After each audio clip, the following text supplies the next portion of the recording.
Direct investisseur, ensuite avec un invité exceptionnel, Marc Daguerre de DT Expert qui nous a rejoint en plateau. Bonjour Marc. Bonjour Fabrice. Comment ça va ce vendredi? On va commenter pas mal de choses, hein, les indices, les actions, il y en a pour tous les goûts, même un peu de gold et du pétrole. On commence bien sûr avec notre CAC 40, ça s'est pas très bien passé cette semaine, on va finir sûrement la semaine en baisse. Oui, alors effectivement, le CAC toujours sous sa résistance en pullback, c'est-à-dire l'ancien canal dont il est sorti au début de l'année. Ce qui fait que chez DT Expert, on reste très prudent tant que ce pullback est toujours là. Les marchés sont redevenus un petit peu ataviques en fait, hein, ils ne savent plus trop vraiment, on a des zigzags permanents, plus 1%, moins 1%. Aujourd'hui, à moyen terme, tant que le CAC ne passe pas au-dessus des 4007, je ne peux pas repasser à l'achat. Voilà, 4007, vous n'êtes pas optimiste avant les 4700 points? Non, même à 4560, 4580? Même à 4650, je resterai prudent. Bon. En revanche, donc du coup, la tendance, une franche tendance baissière, est-ce que, à votre avis, c'est possible, c'est probable? Alors, c'est possible, ça c'est sûr. C'est probable, ça l'était il y a encore quelques temps, ça l'est toujours, mais c'est vrai que le rebond de ces derniers mois est quand même assez intense. Les États-Unis ont, eux, encore plus marqué un biais haussier qui pourrait effectivement se prolonger, mais tous les indices restent sous de fortes résistances.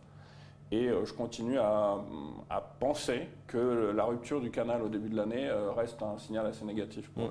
Sur les États-Unis, justement, on voit qu'on est revenu pratiquement sur des plus hauts. Le marché tient. Alors, il ne fait pas grand-chose depuis le début de l'année, mais il perd quand même finalement beaucoup moins que les indices européens. C'est un peu surprenant. Ce n'était pas dans les scénarios de début d'année. Oui, il y a une surperformance américaine. Alors, à quoi est-ce qu'elle peut être due? Je pense qu'elle est globalement due à une solidité un peu plus fiable de l'économie américaine en général. Il y a cette politique des taux qui a été un petit peu retardée malgré tout en plusieurs temps.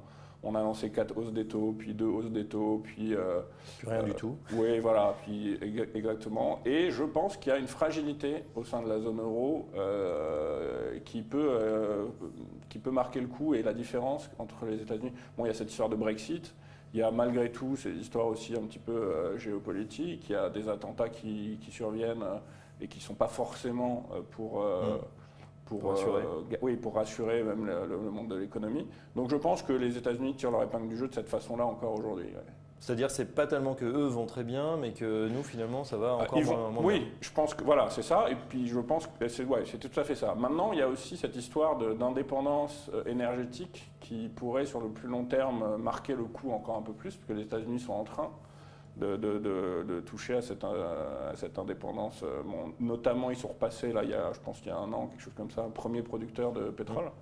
Et là, avec le pétrole de schiste, effectivement, ça pourrait contribuer à une meilleure santé de ce côté-là aussi, je pense. Alors on en parle beaucoup évidemment sur ce plateau, le pétrole qui fait vraiment la pluie et le beau temps sur les marchés. Je disais, c'est très facile de savoir dans quel sens va le marché, il suffit de regarder le pétrole, si ça monte, les indices montent, si ça descend, c'est le contraire.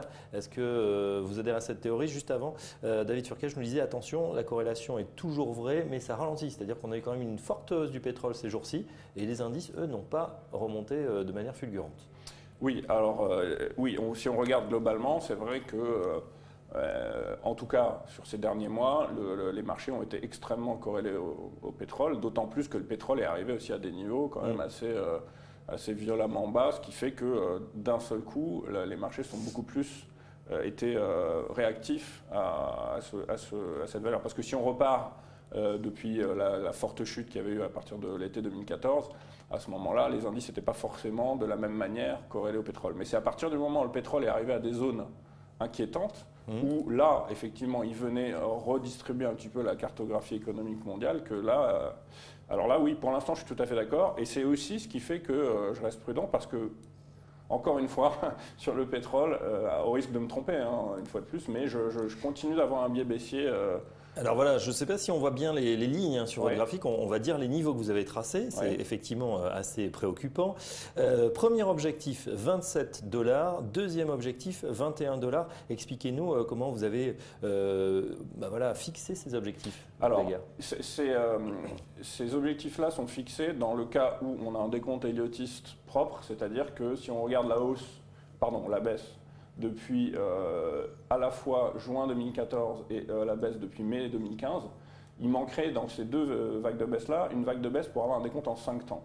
Donc, c'est le principe des vagues d'Elliott. C'est le principe des vagues d'Elliott qui dit que dans la tendance, on doit avoir 5 temps. Et quand les temps sont marqués aussi nettement qu'on les a là, il s'avère que ça finit très souvent par se retrouver, par être testé dans le bon sens. Là, par exemple, vous me demandez les objectifs. Si on part du sommet de mai 2015, on voit qu'on a une première jambe de baisse que j'ai tracée par une flèche jaune, en fait, une double flèche jaune, qui montre l'amplitude de cette première jambe de baisse.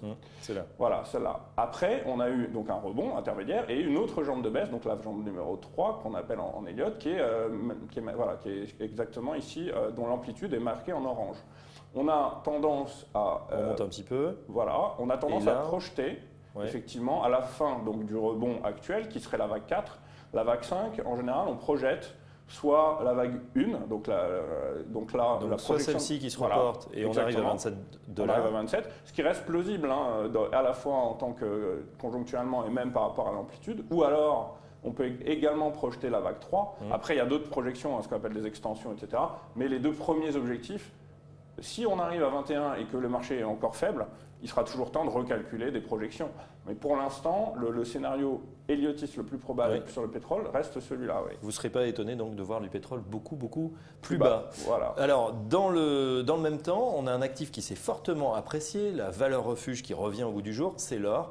L'or, alors là, un objectif aussi assez spectaculaire, on va dire. Vous voyez l'or pouvoir se diriger, c'est une hypothèse, sur les 1530 $. Pourquoi ?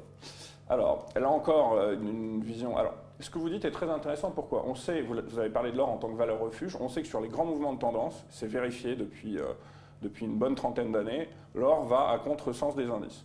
Ce qui voudrait dire que lorsqu'on a l'or qui commencerait à manifester des velléités haussières comme il est en train de le faire là, ça pourrait également conforter un biais plutôt baissier sur les indices. L'or est sorti, comme on le voit, d'un canal au sein duquel il était enfermé depuis 3 ans, presque 2 ans et demi. Que j'ai dessiné en bleu sur notre graphique. Cette sortie de canal est un premier signal aussi assez intéressant. On voit par la suite que depuis, la correction a tendance à respecter le pullback sur le haut de ce canal, c'est-à-dire qu'elle ne revient pas vraiment à l'intérieur du canal pour l'instant. Donc on pourrait continuer. Oui, on pourrait. Alors, j'ai mis une flèche tendancielle parce que j'ai toujours tendance à me prononcer.